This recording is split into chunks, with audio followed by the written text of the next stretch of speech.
સોમવારના દિવસે ભૂલથી પણ ન કરો આ 20 કામ.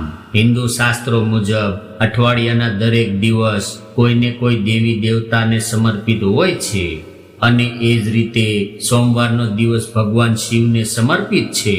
એવું માનવામાં આવે છે કે ભગવાન શિવની આરાધના કરવા માટે સૌથી શ્રેષ્ઠ દિવસ સોમવારનો દિવસ ગણવામાં આવે છે.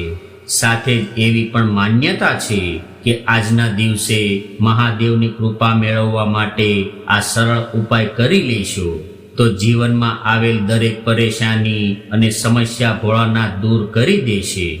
સોમવારના દિવસે મહાદેવની કૃપા મેળવવા માટે આ સરળ ઉપાય કરી લેશો તો જીવનમાં આવેલ દરેક પરેશાની અને સમસ્યા ભોલેનાથ દૂર કરી દેશે. અને ભગવાન શિવને ભોળાનાથના નામે પણ ઓળખવામાં આવે છે.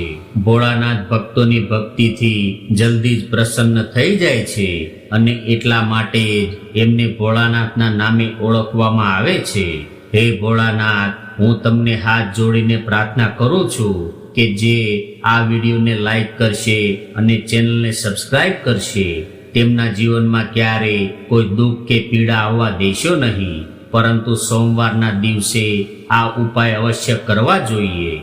નંબર 1, સોમવારે સવારે વહેલા સ્નાન કરીને પૂજા કર્યા પછી મહામૃત્યુંજય મંત્રનો 108 વાર જાપ કરવો જોઈએ. નંબર 2, સોમવારે સવારે શિવ મંદિરમાં જઈને શિવલિંગ પર ચંદન, અક્ષત, દૂધ, ગંગાજળ અને તલ ભેળવીને શિવલિંગનો અભિષેક કરવો જોઈએ અને સાથે જ ઓમ નમઃ શિવાયનો જાપ કરતા રહો. નંબર 3, જો સોમવારના દિવસે કરવામાં આવતી પૂજામાં બીલીપત્ર, અક્ષત, ચંદન, ધતુરા અને આંકડાના ફૂલનો સમાવેશ કરવામાં આવે તો ભગવાન શિવ ખૂબ જ ઝડપથી પ્રસન્ન થાય છે અને તમારી મનોકામના પૂર્ણ કરે છે. નંબર 4, સોમવારના દિવસે બ્રહ્મ મુહૂર્ત અને પ્રદોષ કાળમાં શિવલિંગની વિધિવત પૂજા કરવી અને 21 બીલીપત્ર પર સફેદ ચંદન લગાવી શિવલિંગને અર્પિત કરવા જોઈએ. ત્યારબાદ શિવ ચાલીસા અથવા શિવાષ્ટકનો પાઠ કરવો જોઈએ. આમ કરવાથી ભગવાન શિવની કૃપા પ્રાપ્ત થાય છે અને કુંડળીમાં ચંદ્રની સ્થિતિ મજબૂત થાય છે. નંબર 5, સૂર્યોદય સમયે શિવલિંગ પર શેરડીના રસથી અભિષેક કરવો જોઈએ. સોમવારે ગરીબ લોકોને ભોજન કરાવવું જોઈએ. ભગવાન શિવની વિધિપૂર્વક પૂજા કરવી જોઈએ. નંબર 6, પોતાની શ્રદ્ધા પ્રમાણે દાન કરવું જોઈએ. સોમવારે શિવ મંદિરમાં રુદ્રાક્ષનું દાન કરવું જોઈએ. સફેદ વસ્ત્રોનું દાન કરો. સોમવારે દાન કરવાથી ભગવાન ભોલેનાથ ખૂબ જ પ્રસન્ન થાય છે. એવું માનવામાં આવે છે કે આ દિવસે દૂધ, ખાંડ, સફેદ કપડું અને દહીં જરૂરિયાતમંદ વ્યક્તિને દાન કરવું જોઈએ. આ ઉપાયથી ભોળાનાથ પોતાના ભક્તો પર પ્રસન્ન થાય છે અને આશીર્વાદ આપે છે. નંબર 7, સોમવારના દિવસે શિવલિંગ પર દૂધ અને જળ ચડાવો. બાદમાં ગૌરી શંકર રુદ્રાક્ષ અર્પિત કરો. બાદમાં ઘી, ખાંડ, ઘઉંના લોટનો ભોગ ધરાવી આરતી ઉતારો. સાથે જ પ્રદોષ કાળમાં ચોખા, દૂધ, ચાંદી વગેરેનું દાન કરો. નંબર 8, સોમવારે મહાદેવને દૂધ અર્પણ કરવું જોઈએ. દૂધનો અભિષેક કરવાથી ભોળાનાથ ખૂબ જ પ્રસન્ન થાય છે. શંકરજીને ધતુરા પણ ખૂબ ગમે છે, તેથી જ તેમને 2 ચોક્કસપણે ધતુરો અર્પણ કરો. નંબર 9, જો તમે સખત મહેનત કરી રહ્યા છો અને તેમ છતાં પરિણામ નથી મળતું તો સોમવારે શિવ મંદિરમાં જઈને શિવ રક્ષા સ્ત્રોતનો પાઠ કરો. આ ઉપાયથી તમને ફાયદો થશે. તેનાથી તમે માનસિક રીતે મજબૂત બની શકશો. નંબર 10, જે લોકોના લગ્ન નથી થઈ રહ્યા અથવા તેમના લગ્ન જીવનમાં કોઈ પ્રકારની સમસ્યાનો સામનો કરવો પડી રહ્યો છે તો તેમણે સોમવારે સવારે વહેલા ઉઠીને સ્નાન વગેરે કરીને ભગવાન શિવની પૂજા કરવી જોઈએ. તેમણે અભિષેક કરવાની સલાહ આપવામાં આવે છે. આમ કરવાથી તમારા જીવનમાંથી લગ્ન સંબંધિત તમામ સમસ્યાઓ જલ્દી દૂર થઈ જશે. સોમવારના દિવસે શું ન કરવું જોઈએ? નંબર 1, સોમવારનો રાહુનો સમયગાળો સવારે 7:30 થી 9 સુધી રહે છે. તેથી આ સમયે કોઈએ મુસાફરી કરવી જોઈએ નહીં અથવા કોઈ શુભ કાર્ય શરૂ કરવું જોઈએ નહીં. સોમવારે પૂર્વ, ઉત્તર અથવા અગ્નિ દિશામાં મુસાફરી કરવાનું ટાળવું જોઈએ.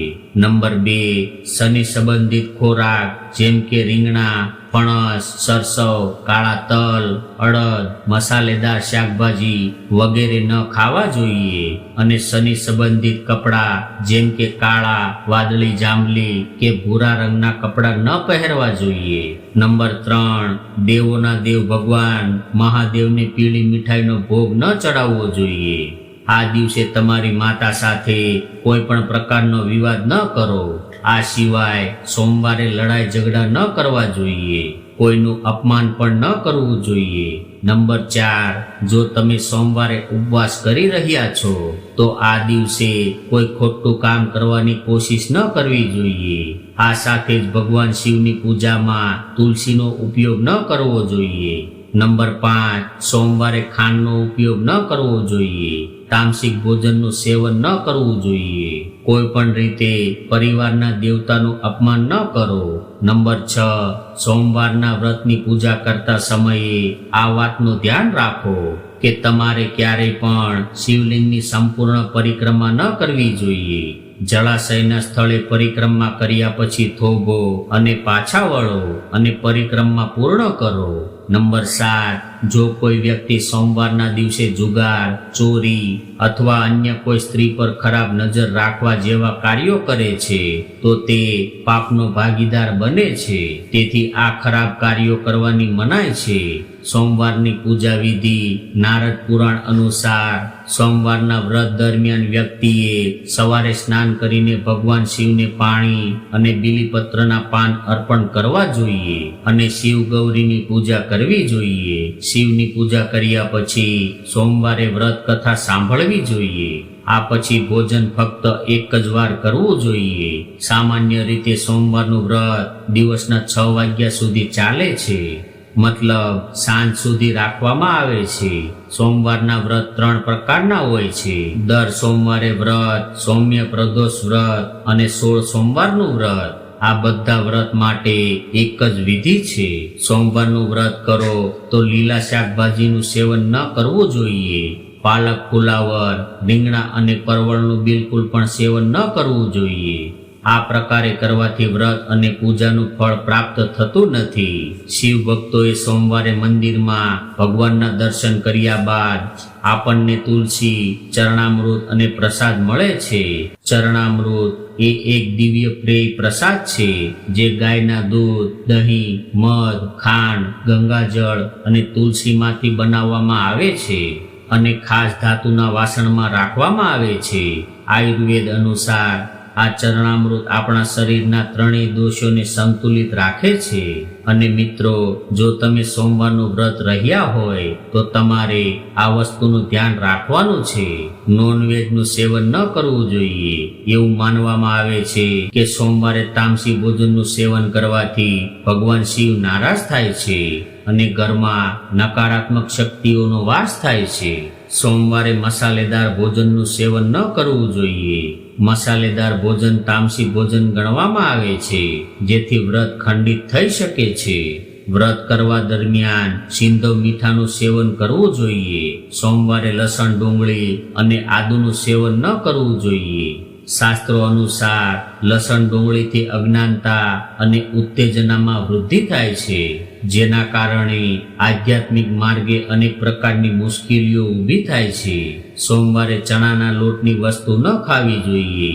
પુડલા અથવા પકોડા ખાવાની ઈચ્છા હોય તો ફરાળી લોટની બનેલી વસ્તુનું સેવન કરી શકો છો.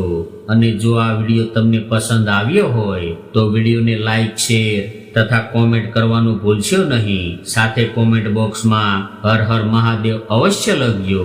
ફરી મળીશું નવા વિડીયો સાથે. ત્યાં સુધી બધા મિત્રોને હર હર મહાદેવ. જય માતાજી.